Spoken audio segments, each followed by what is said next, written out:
book, which is very revelatory, as you know, about Meghan and Harry, I got absolutely no help from the palace whatsoever, on the contrary. The Duchess of Sussex was once extremely rude while criticizing a plan drawn up by the young female employee in front of other colleagues. Is that Meghan has got no real income anymore. She's finished. My royal family, this is my country. Prince Harry is my Prince Harry. So you're jealous?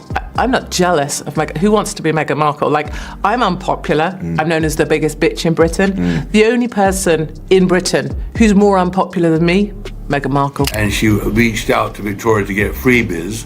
Victoria was happy to see her clothes on Meghan. Very good-looking woman, the Duchess. Whatever Meghan was wearing would be an instant sellout. Meghan, the Duchess of Sussex. Yep. Meghan Markle chose not to put in an official statement because she knows she would get into a lot of legal trouble and she needed plausible deniability. The evidence has been staring at us in the face and they've been trying to hide it from us. They quite literally have no talent.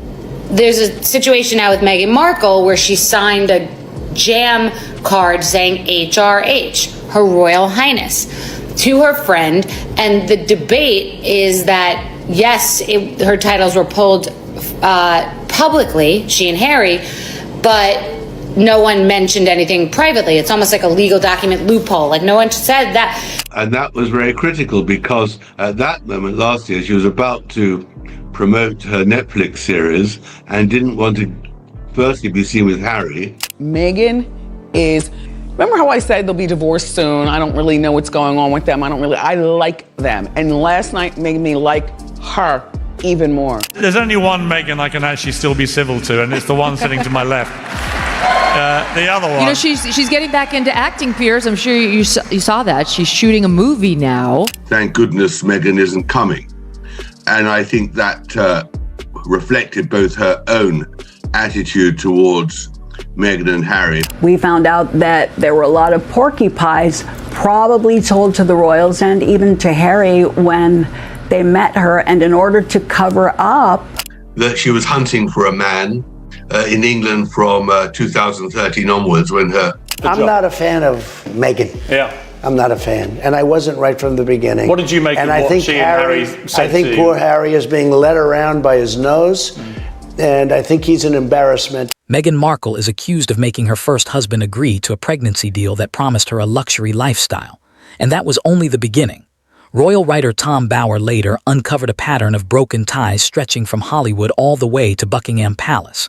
Today, we're breaking down Meghan's strongest critics, and the #1 rivalry will surprise you. Let's start. Comedian Aaron Foster spotted Meghan's true nature long before most Americans. In November 2017, Foster shared an old photo of Meghan from her Deal or No Deal briefcase model days with a sharp line, "Never forget." She followed it with another image of Meghan holding a case, joking, "Inside this briefcase are my plans for fame." The point was obvious. Foster suggested Meghan was carefully planning her climb to the top. Back then, many people felt the joke went too far. Making fun of celebrities on her Instagram page, Erin Foster is no stranger when it comes to sharing her opinions about Meghan Markle. In November 2017, Erin posted an old photo of Meghan back in her days on the television show Deal or No Deal. Erin posted the photo with a caption that said "Never forget," but the post did not end there. Erin posted another picture of the Duchess wearing a little dress holding a briefcase, and she captioned the photo, "This briefcase is filled with my plans to be famous." It's no secret that Erin loves to hate on women, so she continued to spend her day arguing with people in the comments who were calling her mean and tone deaf about the post. Many were quick to point out the post seemed personal and that the two must have known each other personally. But Tom Bower's deep research later exposed the same kind of calculated moves in Meghan's personal relationships throughout her life. Foster hinted that Meghan had mapped her journey from Hollywood fame to royal status. Looking back now, many feel Erin Foster saw the truth early on. Stay tuned for #7. One person even lost their job after standing up against Meghan's critics. British media figure Katie Hopkins made it her goal to openly challenge Meghan. She labeled her social media obsessed and compared her to a copy of Kate Middleton. Hopkins argued Meghan lacked the elegance and sincerity of the Princess of Wales. Her strongest attack focused on one issue: How can someone demand privacy while appearing on Oprah, Netflix specials, and signing podcast contracts? Meghan Markle is the biggest hypocrite there is. What does Meghan Markle do? Oh, we've got to save the planet, save the planet. Oh, do one good thing every day. Oh, blah, blah, blah, blah. Then what does she do? Get on 4 private flights to wherever land at £400,000 a week hire, and then uses up half the CO2 emissions that anyone else might have had. It's pure hypocrisy. And what is she really? She's a no one. She's a divorcee. When did we want a divorcee in the royal family? She wears bad clothes. When did we ask for that? We've just got so much better of our own. There were old, knackered old skeptics like me, old, haggard women going, oh, that doesn't look very good. And then sort of the young, beautiful people going, oh, we love her social media. Oh, fabulous, fabulous Beyonce. That's the split. And the haggard ones have got even more entrenched in their hatred. And I think even the young ones are sceptical because Prince Harry's lost all of his va-va-voom. If I criticise Meghan, as we can hear I am, people say, well, you're racist. And honestly, it's not even a second thought to me. Only comes up in the minds of those who are truly racist, and that's never people like me. I'm just observing the dress is better on Kate, how she wears it is better. So this racist thing is really old and tired, but I think it's just people's way of sort of saying, you must not criticise Meghan. Hopkins said it plainly. If Meghan had worked in public relations before acting, she fully understood what marrying into the most famous family on earth involved. Tom Bower's findings support this idea, showing Meghan's PR experience made her very skilled at handling the media. Hopkins voiced what many were thinking. Can you criticize press attention while actively chasing the same press for multi-million-dollar business deals? According to Hopkins, the answer is a clear and firm no. Collision, now it's your turn. What do you think about these claims? Drop your opinion in the comments, hit like, and subscribe to FameX for more eye-opening stories you won't hear anywhere else. Meghan Markle. Let's have a look at some before and after pictures, shall we? Meghan Markle before, when she used to be in suits, and she was all tight black suits, hot black underwear, small skirts. Now, Meghan Markle, whoo! I'm not sure, did someone maybe put an air pump up her and just pump away? Because it's all gone a little bit inflatable, hasn't it? And I know we're supposed to say, oh, she's had children. Isn't that wonderful? Isn't that marvellous? Oh, doesn't she look great? But no, actually, I don't think she does. I think a few sit-ups wouldn't go amiss. I think after you've had children, you do have to make an extra effort to try and stay in shape. I think if you want to have any kind of midriff again, you need to be putting a bit of effort in. Up next, a reality TV powerhouse who criticized Meghan even before the Oprah interview aired. Real Housewives star Bethany Frankel built her brand by speaking honestly, and she didn't stay quiet about Meghan. Before Meghan's Oprah appearance in 2021, Frankel posted online, "Cry me a river." She highlighted what felt ridiculous. This was a woman who went from a little-known cable TV actress to palaces, crowns, and a multi-million-dollar royal wedding in less than 2 years. Meghan Markle can't win for losing. So you guys were irritated that that trailer for her show was, there is a lack of identity and understanding as to exactly who she is to the audience. Like, first we're in Montecito and it's all perfect, which would have been fine, commit to the bit, because they do live in, I think, like $23 million house in Montecito, and it is pretty pristine, so commit to that bit. But I feel like because of a reaction from you guys, now it's more natural and just delivering really unfiltered, fresh out of bed content, and that is turning people off because they're like, wait, what happened to the perfect content? Frankel argued Meghan's behavior looked less like a need for privacy and more like a desire to stay famous. If someone truly wants privacy, they don't appear in primetime shows watched by tens of millions. Tom Bower recorded how Meghan's public story changed based on who was listening, which is exactly what Frankel questioned. So the debate continues. Was she a victim of events, or a clever planner who knew exactly what she was doing? And also, they're supposed to appear understated, Montecito, muted tones, and this is a different look. Anyone's allowed to take any picture down that they want, and I mean, I can't imagine going to that event and not thinking that somehow your picture would end up somewhere, but they couldn't resist the temptation of going, but also wanted to resist the temptation of showing, and they didn't do anything wrong. It's just been hard to be them because they have been riding between two worlds for a long time. Number 9 brings in a conservative figure who rejected Meghan's story completely. Commentator Candace Owens became one of Meghan's most vocal critics, but from a different point of view. Owens dismissed the victim narrative entirely. She saw a privileged woman who became an actress, married a prince, and later claimed mistreatment. To her, the story didn't add up. When Meghan spoke about racism inside the royal family, Owens doubted it. She accused Meghan of using serious claims to defend personal lifestyle decisions.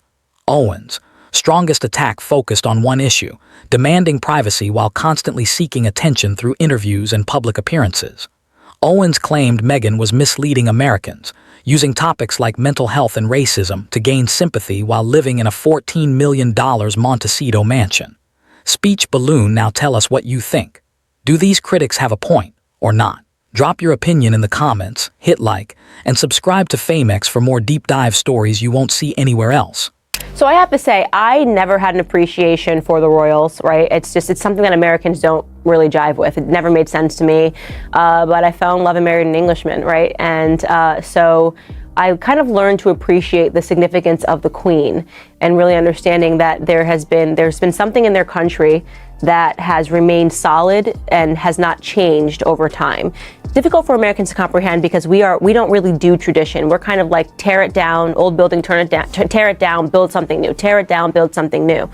So that's the reason I think that people follow the royals. Now, I don't care at all for the Harry and Meghan thing, except for the political undertones of somebody saying, I'm not liked, therefore it's because I'm 25% black. Like that stuff bothers me, whether we're talking about Democrats saying it, we see that pollution all throughout Hollywood. So this Hollywood star going into a country that really sort of loves its traditions and then accusing them of being fundamentally racist, it's just like, let's keep the American BS race narrative at least within the bounds of America. Let's not extend it overseas to Europe. Agree with her or not, Owens ignited huge conversations about privilege and playing the victim that reached millions. Now, make sure you're subscribed and turn on notifications. Number 4 is unbelievable. Corey Vitiello was Meghan's serious partner before Prince Harry, and the breakup says a lot. The well-known Canadian celebrity chef dated Meghan for 2 years while she filmed Suits in Toronto. They shared a home together, and Meghan even called him her favorite chef on her blog, The Tig. Then summer 2016 arrived. According to Tom Bower's deeply researched biography, Meghan was still living with Vitiello when she went on her first date with Prince Harry in London. She was committed, sharing a life.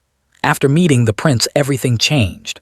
When Meghan returned to Toronto, the relationship was finished. Friends say Corey was stunned by how fast it ended. And here's the surprising part. Vitiello is a celebrity chef who dated Meghan for 2 years while she was shooting her TV show Suits in Toronto, the city where Corey owns a chain of chicken rotisserie restaurants called Flock. One big question, was Meghan dating Corey at the time she had that fateful blind date with Prince Harry? One published report in Britain says she was still Corey Vitiello's partner when Harry asked for her number. Corey isn't talking, but some are wondering if he took a little dig at Meghan following her engagement announcement. Vitiello has never spoken publicly about Meghan, never sold his side of the story, never did interviews, and never used the royal connection for attention. That quiet response earned him respect. But as Tom Bower notes, it also highlights Meghan's pattern of suddenly ending relationships and moving toward bigger prospects. Was it instant love with Harry or careful planning? Wendy Williams was known for being blunt, and Meghan was no different. Williams claimed Meghan had tried to appear on the Wendy Williams show before becoming famous. Wendy labeled her unpredictable and hungry for the spotlight. And you know what, Meghan? Meghan, don't be surprised that the paparazzi are everywhere. Of course, because you're now a royal. They weren't following you when you were on Suit. We didn't even know who you are. Except when you came for employment here at Wendy and wanted to be one of our runway models. Oh, I've told this story before. Do I need to go into it again? Yes! All right, well, once upon a time, there was an innocent girl named Meghan, and she wanted to be a runway model here at Wendy.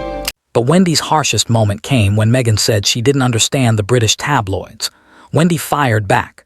Meghan, nobody feels sorry for you. You knew exactly what you were signing up for. You understood the deal. Wendy said that while she respected Meghan's strategy and bold royal move, Meghan shouldn't expect sympathy from everyday Americans dealing with real struggles. Back in November 2016, when news of Harry dating Meghan broke, Wendy predicted it wouldn't last, blaming non-stop drama.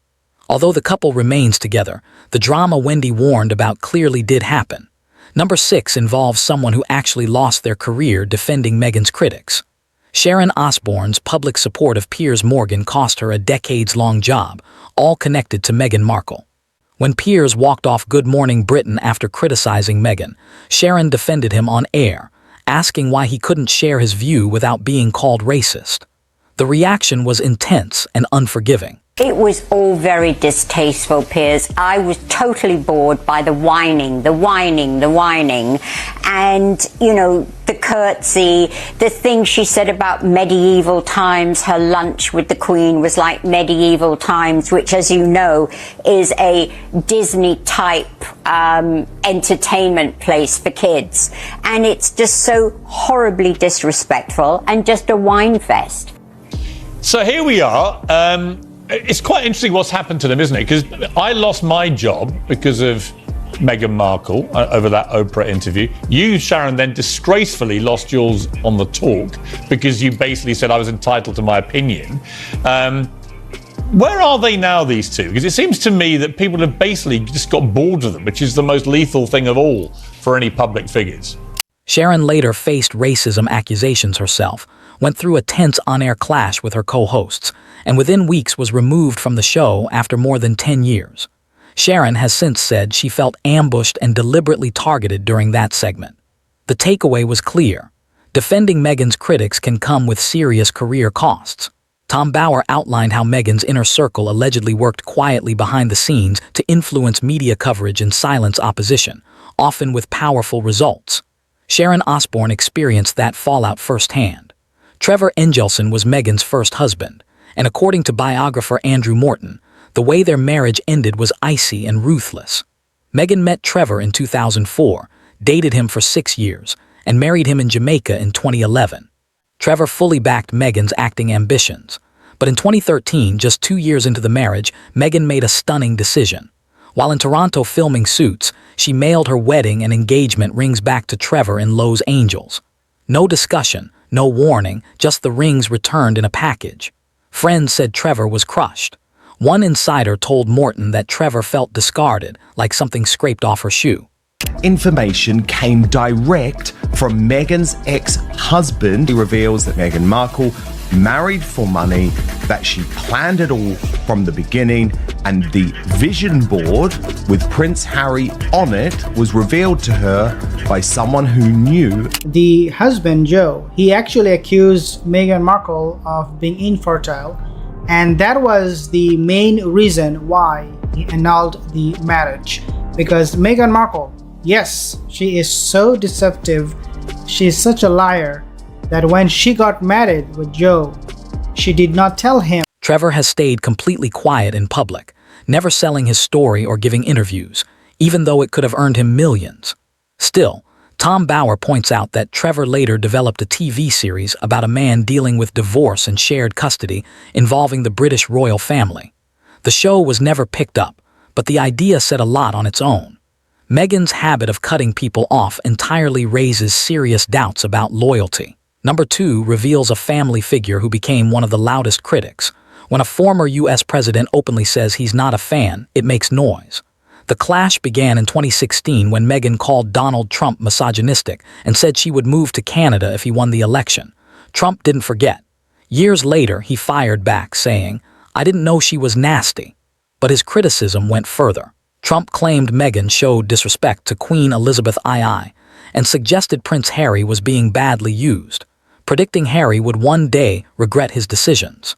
Yes, of course Trump is divisive. Think about just female voters alone, right? I mean, I think it was in 2012, the Republican Party lost the female vote by 12 points. That's a huge number. And with as misogynistic as Trump is and so vocal about it, that's a huge chunk of it. You're not just voting for a woman if it's Hillary just because she's a woman, but certainly because Trump has made it easy to see that you don't really want that kind of world. Meghan Markle chimed in on the U.S. election and essentially encouraged people to vote for Joe Biden. I want to get your reaction to that.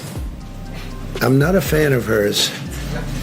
And I would say this, and she probably has heard that, but I wish a lot of luck to Harry, because he's going to need it.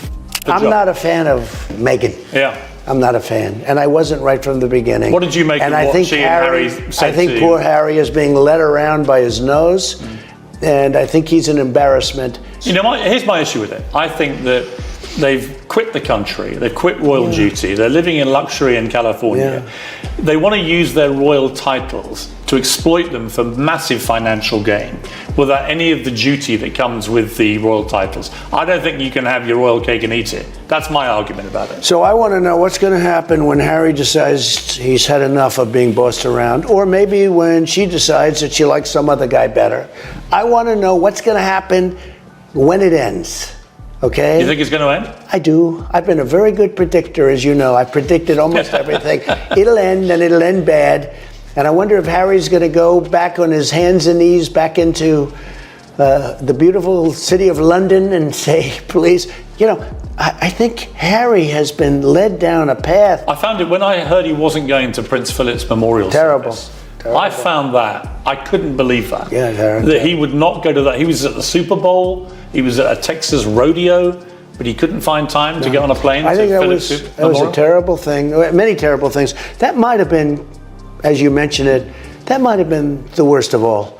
When Meghan pushed Congress to support paid family leave, Trump was angered, calling it improper for a British royal to interfere in American lawmaking.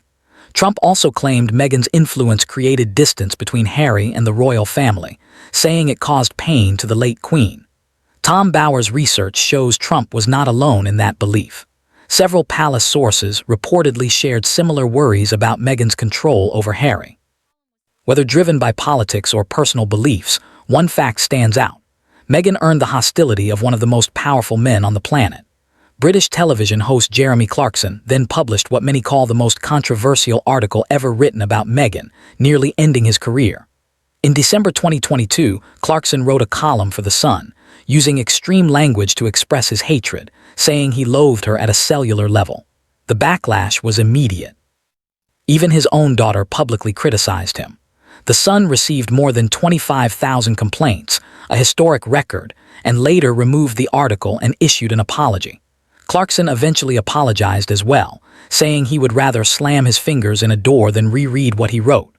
Still, the column exposed how deep and intense some people's anger toward Meghan truly is. He's built a career on pushing boundaries, but this time he's gone too far for even himself. Today, The Sun said Jeremy Clarkson had asked them to take down his column about Meghan Markle. That didn't stop it this afternoon, becoming the press regulator Ipsos' most complained about article in history. I hate her, he said. Not like I hate Nicola Sturgeon, the Scottish First Minister, or the serial killer Rose West. But, he said, on a cellular level. He added, at night I am unable to sleep as I lie there, grinding my teeth and dreaming of the day when she's made to parade naked through the streets of every town in Britain while the crowds chant shame and throw lumps of excrement at her. Tom Bower pointed out that Clarkson voiced what many figures in British media privately believed but were afraid to say out loud. This wasn't a minor personality. It was a major star behind shows like The Grand Tour and Clarkson's Farm who felt confident publishing such views. It revealed a troubling reality. Meghan provokes extreme reactions, both admiration and hatred. Number one is a figure whose fixation has shaped her public identity for years. Very few critics have been as relentless as Meghan's own half-sister, Samantha Markle. 17 years older than Meghan, Samantha has built a public role attacking her sibling through books, television appearances, and non-stop interviews. But it didn't stop there. She filed a defamation lawsuit against Meghan over claims made during the Oprah interview, especially comments about growing up as an only child. In Samantha's view, Meghan is a deliberate social climber who used everyone around her, including family, as steps on the path to fame. Honest about who she is, and to be proud and to empower other women when she's out there using her platform, be proud of who you are. Work hard. You don't have to pretend to be someone else. You don't have to dress like Diana. You don't have to say you got grants and scholarships. Give accolades to those who bring you up. Is she not close to your father? Meg? Yeah. Oh my God, they were incredibly close, which was also what was so bizarre. You know, he was the first one that got the phone call, Daddy, I met a prince. This is reportedly, and my father told me about this, they were really close up until seemingly having to seal off all the hatches and keep everybody from talking. She has accused Meghan of controlling their father, Thomas Markle SR, cutting off relatives once they were no longer useful, and selling a misleading story about her childhood. The court threw out Samantha's lawsuit, but the family damage looks permanent. Tom Bower's biography confirms a painful truth. Meghan's father has never met his grandchildren. Her relationship with her sister is broken beyond repair, and she has cut ties with almost everyone from her life before royalty. Whether Samantha is bitter and resentful or exposing uncomfortable facts, one thing is clear. The Markle family conflict is real, chaotic, and deeply painful. If you followed Meghan's story, you knew exactly who number one would be, Piers Morgan. No critic has been more openly fixated on attacking Meghan than Piers. His campaign has been non-stop, consistent, and has defined his public image. Here's where it started. In 2016, Meghan messaged Piers on Twitter. They met for drinks in London and shared what Piers called a great chat. Later that same night, Meghan met Prince Harry. According to Piers, she never contacted him again. She completely ghosted him. From that point on, Piers went on the attack. He labeled Meghan a social climber, a narcissist, a manipulative fake, and an attention-hungry hypocrite. He accused her of lying about racism, mental health, and nearly everything said in the Oprah interview. In March 2021, after the interview aired, Piers said on Good Morning Britain that he didn't believe a single word Meghan said, including her claims of suicidal thoughts. The reaction was instant. His co-host Alex Beresford challenged him live on air, triggering a heated exchange that ended with Piers storming off the set. It's ironic that you should be entitled not to believe somebody if you don't want to. If you could speak to Meghan Markle today, what would be the tenor, the tone of that conversation, and what would you... And then the rest of it was, and all the racism claims turned out to be bullshit. The mental health claims were all of it was bullshit, designed to damage and attack the royal family, the monarchy, and all of it. And it made me puke. Let's not forget the Oprah performance. Oh yeah. What? They did what? These people? What? I mean, how dark your baby was going It was to be? ridiculous. And all right, in the end, I was told that 57,000 people complained to the television regulator, Ofcom, in the UK. A world record, I'm proud to say, complained about me for not believing Princess Pinocchio. So I was then told by my bosses, look, by the way, rule one here, never apologize, never clarify, never do anything. I can verify that. It doesn't work. We know this. So we did a clarification the next day, and it made no difference. The complaints kept coming in. And eventually my bosses said, can you just apologize to Meghan Markle, or you're going to have to, maybe lose your job. I went, I'll take the job option, thanks, I'll leave. And I walked off into the sunset. Right. Because two things about the woke mob, and she's the high priestess of wokery, and her husband's the high priest half-wit of wokery. And the truth about it is, never bow to the mob, never grovel, never apologize, never give them an inch. And when you have something that's a point of principle, stand up for yourself and walk the fuck out. Within one day, Piers stepped down from Good Morning Britain after 6 years. But did that silence him? Not even close. Tom Bower explains how Piers reflects a wider feeling among British media figures who believe Meghan misled the public, controlled Harry, and hurt the monarchy. Piers has written articles, given countless interviews, and turned his new show into a platform for criticizing Meghan. He has analyzed the Netflix series Harry's Memoir and nearly every decision the couple makes. The big question remains, is this about principle or about personal resentment? Some argue Piers' anger comes from being ignored, that his ego couldn't accept being dropped. Piers strongly rejects that idea. He says his criticism is based only on Meghan's behavior and the damage he believes she caused to Harry and the royal family. Love him or hate him, Piers Morgan has turned criticizing Meghan into a full-time mission, and he shows no sign of stopping.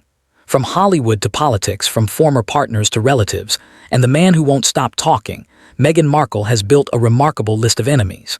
Tom Bower's research points to patterns that are hard to ignore. Friends cut off, family abandoned, and ex-husband sent his rings by mail, and constantly changing stories. Is Meghan a victim of cruel media treatment or a careful strategist? One thing is certain. She is one of the most divisive figures of our generation. What do you think? Share your view in the comments. Subscribe to FameX for more celebrity breakdowns. Hit like, turn on notifications, and thanks for watching.